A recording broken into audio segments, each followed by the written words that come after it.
우리 한번 옆에 계신 분들과 인사하고 말씀 들었으면 좋겠는데요. 참 잘 오셨습니다. 네.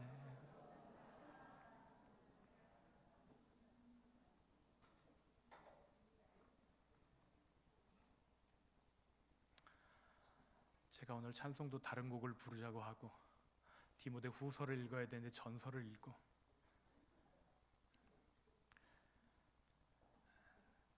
시작보다 마지막이 더 좋게 하실 줄 믿습니다. 네. 성경에 소개된 아름다운 장례식이 있습니다. 사도행전 9장에 기록된 다비다 권사님의 장례식입니다. 다비다라는 이름을 헬라식으로 표현하면 도르가라는 표현으로 바꿀 수 있는데요, 사슴이라는 뜻입니다. 얼마나 어렵고 가난하고 힘든 성도들을 돌보는 데 열심이었는지, 다비다가 하나님께 부르심을 입었을 때에 사도 베드로를 청해서 그 장례를 진행하고자 했는데, 사람들이 그녀에게 입었던 은혜, 그녀가 손수 만들어 주었던 속옷들, 옷가지들, 이런 거 다 꺼내서 보여주면서 이것이 다비다가 우리에게 주었던 사랑입니다, 이것을 고백하고 베드로에게 보여주었습니다. 하나님은 슬픔 가득한 이 장례식에 놀라운 선물을 주시기 원하셨습니다. 그래서 베드로는 모든 사람들을 다 내보내고 하나님 앞에 기도하기 시작합니다. 그때 하나님께서 베드로의 마음에 어떤 감동을 주셨고, 베드로는 시신을 향해서 명령합니다. 다비다여, 일어나십시오. 그러자 다비다가 눈을 떠서 베드로를 보고 일어나 앉았습니다. 베드로가 손을 내밀어서 다비다를 일으켜 앉히고, 또 이 다비다가 살아난 사실들을 성도들과 과부들을 불러서 보여주었습니다.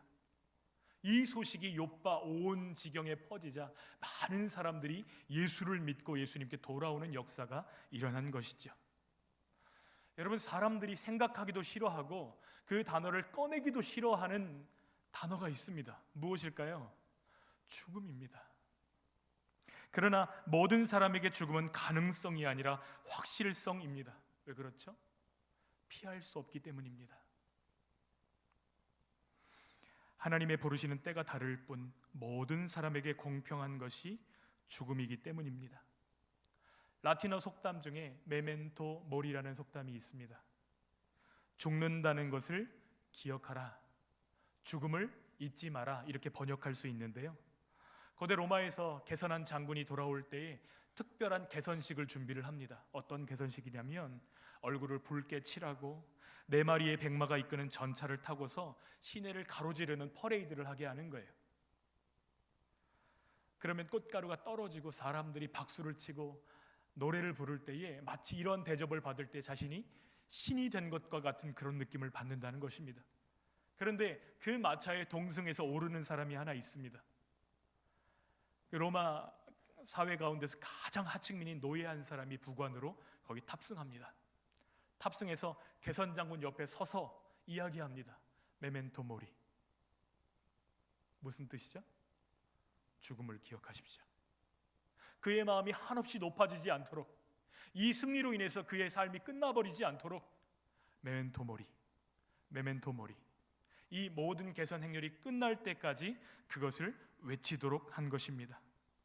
왜 하고 많은 것들 중에서 죽음을 기억하라고 말씀하시는 것일까요? 한없이 높아진 마음을 다잡고 오늘을 멋지게 살아갈 수 있는 지혜를 주는 것입니다. 예수님 없는 사람들에게 죽음은 독약입니다.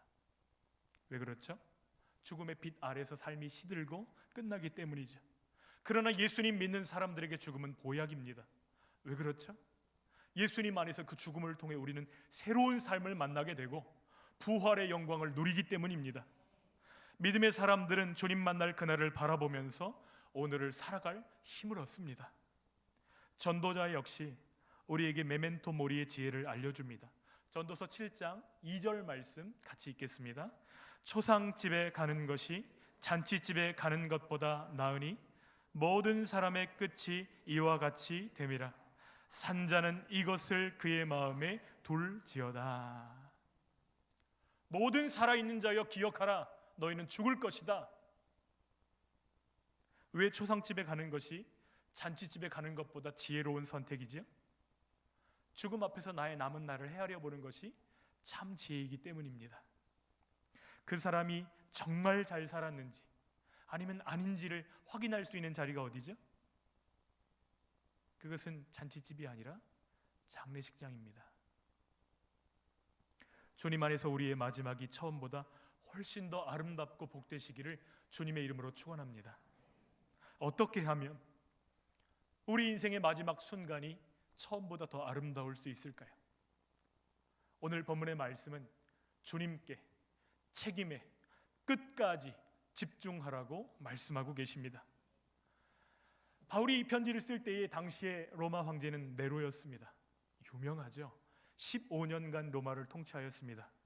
그런데 폭군이기도 했지만 그 시간 동안 오롯이 누구를 위해서 나라를 통치했냐면 자신을 위해서 나라를 통치합니다. 황궁 복도의 길이만 1.6km에 이르는 엄청난 궁궐을 지었습니다. 그 벽들마다 상하와 자개 장식으로 다 치장하였습니다. 천정에는 오늘날 같이 이렇게 기계가 있는 것도 아닌데 향수가 뿜어져 나오는 기계들을 만들어서 붙여놓고 미녀들과 향락을 즐겼습니다. 한 번 입은 옷을 다시 입지 않는 왕으로 유명한 것이 네로였습니다. 사람을 죽이는 게임과 예술에 심취해 있었습니다. 모든 쾌락을 추구했지만 그는 만족할 수 없었어요. 그의 마지막이 무엇입니까? 스스로 목숨을 끊는 것이었습니다. 그러나 바울은 아주 달랐습니다. 바울의 마지막은 너무나 다릅니다. 바울은 지금 이 디모데후서 편지를 감옥 속에서 쓰고 있어요. 로마의 감옥은 춥고 냄새나고 어두운 곳입니다. 그리고 바울을 기다리고 있는 것은 사형이에요. 그날이 오늘일지 내일일지 일주일 뒤일지 알 수도 없습니다. 그러나 이런 상황 중에서도 바울 안에 자기 비애나 연민이나 원망이나 후회를 찾아볼 수 있을까요? 그럴 수 없습니다. 그의 가슴에는 만족과 기쁨과 감사와 또 다른 사람들을 세우고자 하는 열망으로 가득 채워져 있는 것을 발견하게 됩니다. 어떻게 이 감옥 속에서도 그렇게 당당하고 아름다울 수 있을까요? 집중했기 때문입니다. 삶의 초점을 분산하지 않고 나의 유일하신 주님, 로마 황제가 주님이 아니죠. 예수님이 주님이시죠. 그 유일하신 주님과 주님이 내게 맡기신 책임과 삶의 결승선을 바라보고 있기 때문입니다. 여러분, 전투에 임하는 사람에게 가장 중요한 원리는 집중의 원리입니다. 집중하면 어떤 일들이 벌어지죠? 빛을 한 점에 집중하면 엄청난 힘이 생깁니다. 우리는 그것을 레이저라고 부릅니다. 그 에너지가 발생하는 것처럼 우리가 집중할 때에 마지막까지 달려갈 수 있는 힘을 얻게 됩니다. 그래서 주님이 말씀하시는 거예요. 집중하라. 그렇다면 우리는 무엇에 집중해야 할까요? 첫 번째, 주님께 집중하라고 말씀하십니다. 바울이 믿음의 경주를 잘 마칠 수 있도록 힘이 되어주신 제 첫 번째 변수는 예수 그리스도이십니다. 우리 1절 말씀 같이 읽겠습니다. 하나님 앞과 살아있는 자와 죽은 자를 심판하실 그리스도 예수 앞에서 그가 나타나실 것과 그의 나라를 두고 엄히 명하노니. 바울은 지금 자신이 하나님 앞과 예수님 앞에 서 있다고 고백합니다. 바울의 시선이 지금 주목하고 있는 예수님은 어떤 분이십니까? 살아있는 자와 죽은 자를 심판하실 재판장이라고 말씀하고 있습니다. 여러분, 그 재판장 예수 그리스도를 바라볼 때 바울이 발견한 것이 있습니다. 영어로 하면 OP입니다. OP. 예수님이 나의 능력이시다. 예수님이 나의 목적이시다. 예수님이 나의 공급이시다. 예수님이 나의 동기이시다. 예수님이 나의 영광이시다. 예수님을 바라보면서 바울은 이것을 발견하는 것입니다. 삶의 기준점을 어디에다 두느냐가 그 사람의 삶을 아주 다르게 만듭니다. 바울이 때를 얻든지 못 얻든지 항상 복음 전파를 힘쓰고 범사에 오래 참고 가르침으로 경책하고 경계할 수 있었던 이유가 무엇이죠? 주님께 집중했기 때문입니다. 그래서 히브리서 기자도 우리에게 이렇게 편지합니다. 히브리서 12장 2절 말씀 같이 읽겠습니다. 믿음의 주요 또 온전하게 하시는 이인 예수를 바라보자. 그는 그 앞에 있는 기쁨을 위하여 십자가를 참으사 부끄러움을 개의치 아니하시더니 하나님 보좌 우편에 앉으셨느니라. 아멘. 다니엘이든 요셉이든 다윗이든 모세든 믿음의 사람들에게는 발견되는 공통점이 있습니다. 그 공통점이 무엇이죠? 믿음의 시선을 주님께 집중했다는 것입니다. 그 마음이 나뉘지 않고 오직 주님만을 바라보았다는 것입니다. 오늘을 살아가는 우리 성도들이 영적 전쟁에서 쓰러지는 이유가 무엇입니까? 우리의 시선이 너무 산만하기 때문입니다. 어떤 때는 오롯이 주님만 바라보는 것 같다가도 돌아서면 내 안에 있는 욕망을 바라볼 때도 있고요. 또 다른 사람들의 그 잘나가는 모습들을 바라보면서 부러워하고 걱정하고 근심하고 원망할 때가 얼마나 많은지 모릅니다. 세상도 보고 나도 보고 주님도 보고 이렇게 바라보면 우리가 동시에 세 방향으로 갈 수 있을까요? 없을까요? 그럴 수 없어요. 우리 몸은 하나이기 때문이죠. 주님은 우리에게 기대하십니다. 오직 나만 바라보거라. 우리가 진정한 기쁨을 얻는 길, 생명을 얻는 길, 세상이 우리에게서도 보기를 원하는 그 길은 오직 예수 그리스도이신 줄 믿습니다. 그분이 길이고 진리고 생명이시기 때문입니다. 우리가 주님께 집중하고 주님이 기뻐하실 것에 집중하면 우리는 알게 됩니다. 우리는 닮게 됩니다. 사랑하게 됩니다. 순종하게 됩니다. 예수님이 오늘 우리들에게도 오피가 되어주시기 때문입니다. 예수님과 동행함으로 처음보다 마지막이 훨씬 더 아름다운 저 여러분 되시기를 주님의 이름으로 축복합니다. 두 번째는 책임에 집중하라는 것입니다. 바울은 5절에서 자신의 소명과 책임에 대해서 이렇게 이야기합니다. 5절 말씀 읽어볼까요? 그러나 너는 모든 일에 신중하여 고난을 받으며 전도자의 일을 하며 내 직무를 다하라. 말세를 살아가는 사람들이 자기 귀를 열고 듣기 원하는 말은 무엇이죠? 듣기 좋은 말, 달콤한 말, 내 욕망을 긁어주는 말, 그런 말들이 귀를 열어놓고 그런 이야기 듣기를 기다립니다. 그러나 하나님의 일꾼으로 부름받은 우리는 주님이 주신 사명과 책임에 집중할 수 있기를 소원합니다. 제 집무실에는 말씀 액자가 하나 걸려 있습니다. 사도행전 20장 24절 바울의 고백이 적혀져 있습니다. 같이 한번 읽어볼까요? 내가 달려갈 길과 주 예수께 받은 사명 곧 하나님의 은혜의 복음을 증언하는 일을 마치려 하면은 나의 생명조차 조금도 귀한 것으로 여기지 아니하노라. 생명보다 귀한 것이 사명인데 주님의 부르심에 집중할 때에 우리에게 맡기신 사명을 책임 있게 감당할 수 있다. 그것을 알려주고 있습니다. 죽음의 빛 아래에서 우리를 비춰볼 때 내가 진정 울어야 될 것은 무엇인지, 내가 어떤 일로 기뻐해야 될 것인지, 내가 어떤 일에 힘써야 될 것인지 주님이 깨닫게 하시겠다는 약속입니다. 내가 지금 붙들기를 원하는 것은 이것인데 죽음의 빛으로 보면 이거 계속 붙잡아야 되는지 놓아야 되는지 그것이 선명하게 보인다는 것이죠. 요한복음 19장 30절에 예수님이 십자가 위에서 이렇게 말씀하셨습니다. 다 이루었다. 오늘 본문 7절의 사도 바울도 자신의 삶을 돌아보며 이렇게 고백합니다. 선한 싸움을 싸우고 달려갈 길을 마치고 믿음을 지켰다. 여러분, 도대체 어떤 사람이 다 이루었다고 말하고 다 싸웠다고 말하고 내게 주신 사명을 다 이루었다고 말할 수 있죠? 책임에 집중하는 사람입니다. 신발 한 켤레의 사랑이라는 책 중에 이런 이야기가 나옵니다. 바닷가를 지키는 등대 한 사람이 있었습니다. 매월 초가 되면 이 등대를 밝힐 기름을 충분하게 공급해 줍니다. 그런데 하루는 어떤 여자가 와서 간곡하게 부탁합니다. 집에 기름이 떨어져서 아이들이 떨고 있어요. 기름 좀 나눠주세요. 기름을 받아갑니다. 또 다음날 어떤 농부가 찾아와서 딱한 사정을 이야기합니다. 우리 아들이 공부해야 되는데 등잔 켤 기름이 없습니다. 기름 좀 나눠주십시오.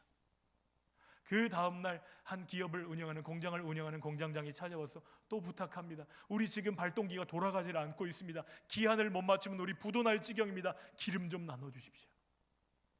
다 하나같이 사정이 딱하고 불쌍하고 마음이 너무 아파가지고 기름을 조금씩 나눠주다 보니까 한 달을 다 쓰지 못하고 몇 날이 남아있는데 기름이 똑 떨어져 버린 거예요. 등대를 밝혀야 되는 그 밤에 등대를 밝히지 못했는데 하필이면 그날 폭풍우가 몰아치는 것입니다. 그날 밤 등대의 불빛을 보지 못한 세 척의 배들이 등대 앞 암초에 부딪혀서 난파하고 맙니다. 정부 당국에서 조사관을 파견하고 이렇게 이야기합니다. 아니 도대체 왜 등대에 불이 꺼져 있었습니까? 등대지기가 이야기합니다. 이런저런 사정 때문에 제가 아주 조금씩 기름을 나누었는데 꼭 그날을 지키지 못할 만큼 기름이 떨어지고 말았습니다. 정말 죄송합니다. 그러나 조사관은 엄중하게 말합니다. 당신에게 기름을 지급한 이유는 딱 하나입니다. 등대를 매일 밤마다 밝히는 것입니다. 우리의 시간과 자원, 하나님이 우리에게 맡기신 생명, 은사, 이 에너지를 내 생각에 긴급하고 내 기준에 좋은 일에 다 써버리고 나면 결국 주님이 내게 주신 그 책임을 이룰 수 있어요, 없어요? 어떻게 해야 되죠? 집중하셔야 됩니다.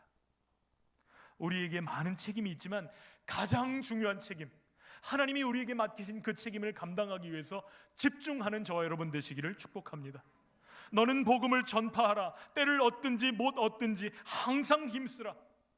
하나님은 우리가 작은 예수로 살아가면서 우리 주변에 있는 사람들에게 이 복된 소식을 전해주기를 기대하시는 것입니다. 우리를 통해서 단 한 사람이라도 예수 그리스도를 더 만나고 알게 되기를 기대하고 계십니다. 주께서 맡기신 기름, 우리의 인생을 어디에 썼는지 우리의 삶을 마치는 그날 우리는 보고해야 될 것입니다. 그러므로 주신 책임에 집중하며 오늘을 살아가는 저와 여러분 되시기를 축복합니다. 마지막으로 끝까지 집중하라는 것입니다. 마라톤 경주에 있어서 가장 중요한 것이 무엇이죠? 중간까지 1등으로 달리면 뭐합니까? 끝까지 달려야죠. 그래서 바울은 6절로 8절에 이렇게 고백합니다. 같이 읽겠습니다. 전제와 같이 내가 벌써 부어지고 나의 떠날 시각이 가까웠도다.